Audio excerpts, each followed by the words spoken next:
76 دەی 2024 ئەمڕۆ 76 مانگی دەی 2024 با ڕۆژمێری حکوومەتی ماوەبەسەرچووی هەرێم. ئەمە وتەی مامۆستایەکی ناڕازیە و دەڵێت دەسەڵاتداران کەمتەرخەم و خەمساردن با نەدانی شایستە داراییەکانیان، دەیانەوێت سزای مامۆستایان و فەرمانبەران بدەن.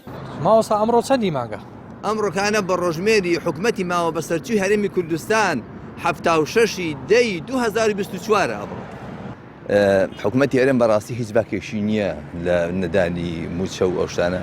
ئێمە وەکو مامۆستان چۆن لە ساڵی نەوەتەکاندا ئەگەر هەسمان کرد بە حکوومەتەکەمان هەژار و فەقیر و نەدارە، چۆن ئەو کاتی مامۆستایان و فەرمانبەران بەبێ بایکۆت و بە دڵخۆشیەوە دەوامیان دەکرد، ئێستاش یعنی هەروامان دەکرد. بەڵام ئێستا ئێمە لێمان ڕوونەکە حکوومەتی هەرێم هەیەتی، بەڵام دەیەوێ موچەخۆران و خەڵک و فەرمانبەران سزا بدە. لەلایەکی ترەوە قوتابی و خوێندکارانی زانکۆی ڕاپەڕین بایکۆتی گشتیان ڕاگەیاندووە و سەرۆکایەتی زانکۆ و مامۆستایانیش سەرقاڵی کۆنفرانسی نێودەوڵەتین. مامۆستایەکی زانکۆ دەڵێت نیگەرانە بە هەڵوێستی ساردی مامۆستایانی زانکۆ کە دەبوایە ببن بە پێشەنگ بۆ چینەکانی تریش. ئاماژە بەوەش دەکات کە دواکەوتن و نەبوونی موچە کاریگەری گەورە لەسەر دابەزینی ئاستی زانستی زانکۆکان دروست دەکات.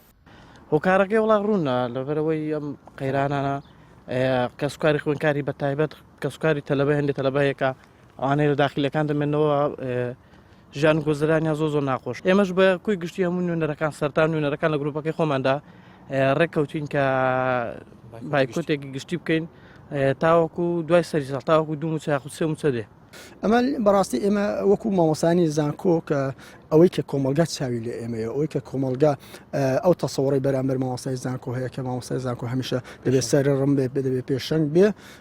من وەکو خۆم ئەوە نبینیم لە مامۆستانی زانکۆدا زۆر بەداخەوە. من بۆ بابەتە زۆر نیگەرانم هەرچەندە ئەمە بابەتی بایکۆت کە ئێستا بە شێژی گشتی خوێندکارانمان بایکۆتیان کردووە، من ئەوە بە حەل نبینم، بەوە نبینم کە ئەمە حەلێک بێ، بەڵکو تەنانە زۆر جارە لای کاریگەری سلبیش لەسەر ئاستی خوێندکار و قوتابیەکانمان هەبێت. بەڵام بەڕاستی حاڵەتێکی ناچاریە. تەڵەبە بە شێوەیەکی گشتی ئێستا ئەمڕۆ نهاتۆتەوە بۆ زانکۆ بایکۆتی کردووە، دەیان تەڵەبە پەیوەندیان پێوە کردووە کە باری گوزەرانیان زۆ خراپە.